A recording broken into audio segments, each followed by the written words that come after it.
শ্রী ওঙ্কারেশ্বর। এই জ্যোতির্লিঙ্গটি মধ্যপ্রদেশের পবিত্র নর্মদা নদীর তীরে অবস্থিত।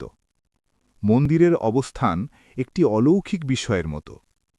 নর্মদা নদী এখানে প্রাকৃতিকভাবে এমনভাবে বেঁকে প্রবাহিত হয় যে পুরো দ্বীপটি ওপর থেকে দেখলে হিন্দু ধর্মের পবিত্র চিহ্ন ওং এর মতো দেখায়।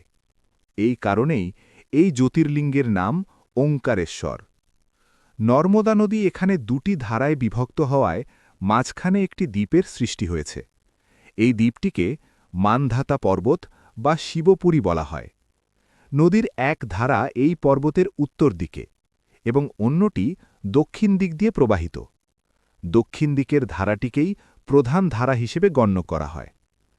পৌরাণিক কাহিনী অনুসারে ইক্ষ্বাকু বংশের রাজা মানধাতা, যিনি ভগবান রামের পূর্বপুরুষ, এই পর্বতে বসে ভগবান শিবের কঠোর তপস্যা করেছিলেন। তিনি কয়েক শতাব্দী ধরে শিবের আরাধনা করেন যতক্ষণ না শিব তার সামনে আবির্ভূত হন।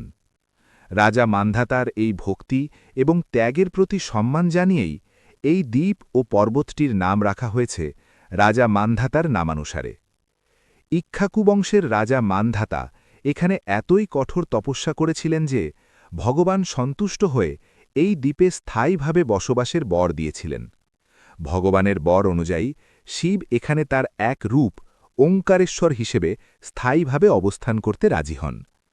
এই ওঙ্কারেশ্বর জ্যোতির্লিঙ্গের দুটি রূপ আছে, একটি ওঙ্কারেশ্বর এবং অন্যটি মমলেশ্বর নামে পরিচিত। মমলেশ্বর মন্দিরটি নর্মদার দক্ষিণ তীরে, ওঙ্কারেশ্বর মন্দির থেকে কিছুটা দূরে অবস্থিত। মন্দির দুটি পৃথক হলেও জ্যোতির্লিঙ্গ হিসেবে এদের গণনা একসাথেই করা হয়। আরেকটি কাহিনী মতে, একবার দেবর্ষি নারদ বিন্ধ্য পর্বতে ভ্রমণ করতে আসেন। বিন্ধ্য পর্বত তার ঐশ্বর্য এবং উচ্চতা নিয়ে গর্ব করলে নারদ খুব শান্তভাবে জানান যে বিন্ধ্যের চেয়ে সুমেরু পর্বত অনেক বেশি উন্নত ও উচ্চ। এই কথা শুনে বিন্ধ্য পর্বতের মনে ঈর্ষা ও দুঃখ হয়। তিনি মহাদেবের কৃপা পাওয়ার জন্য মাটির শিবলিঙ্গ বা পার্থিব লিঙ্গ তৈরি করে ৬ মাস কঠিন তপস্যা করেন। শিব সন্তুষ্ট হয়ে প্রকট হন এবং বিন্ধ্যকে বর দিতে চান। ঠিক সেই সময় দেবতারা এবং ঋষিরা সেখানে উপস্থিত হয়ে মহাদেবকে সেখানে স্থায়ীভাবে থাকার অনুরোধ করেন। শিব তখন সেখানে ২ ভাগে বিভক্ত হয়ে অবস্থান করেন। এক ভাগ হল ওঙ্কারেশ্বর, যেটি দ্বীপের ওপর অবস্থিত। অন্য ভাগ হল অমরেশ্বর বা মামেলেশ্বর, যা নদীর পাড়ে অবস্থিত।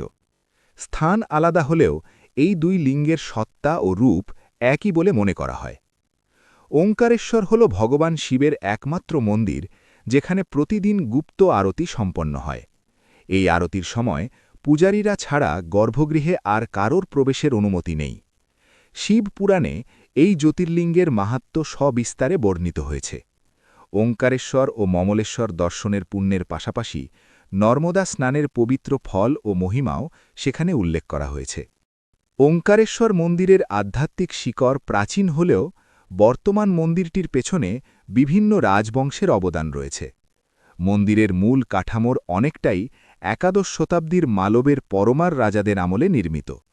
এখানকার পাথরের সূক্ষ্ম খোদাই এবং বিশাল স্তম্ভগুলো সেই যুগের পরিচয় দেয়। ত্রয়োদশ শতাব্দীতে বিভিন্ন আক্রমণের সময় মন্দিরটি ক্ষতিগ্রস্ত হয়েছিল। বর্তমান মন্দিরটির সংস্কার ও রক্ষণাবেক্ষণের বড় কৃতিত্ব মারাঠাদের, বিশেষ করে ইন্দোরের হোলকার রাজবংশের। রানী অহল্যাবাই হোলকার অষ্টাদশ শতাব্দীতে এই মন্দিরের সংস্কারে গুরুত্বপূর্ণ ভূমিকা পালন করেন। মন্দিরটি নাগারা শৈলীতে নির্মিত। এর বিশাল মণ্ডপে প্রায় ৬০টি বিশালাকার খোদাই করা পাথরের স্তম্ভ রয়েছে। পবিত্র নর্মদা পরিক্রমার অন্যতম গুরুত্বপূর্ণ তীর্থ হল ওঙ্কারেশ্বর। ভক্তদের বিশ্বাস, ওঙ্কারেশ্বর দর্শন ব্যতীত নর্মদা পরিক্রমা অসম্পূর্ণ।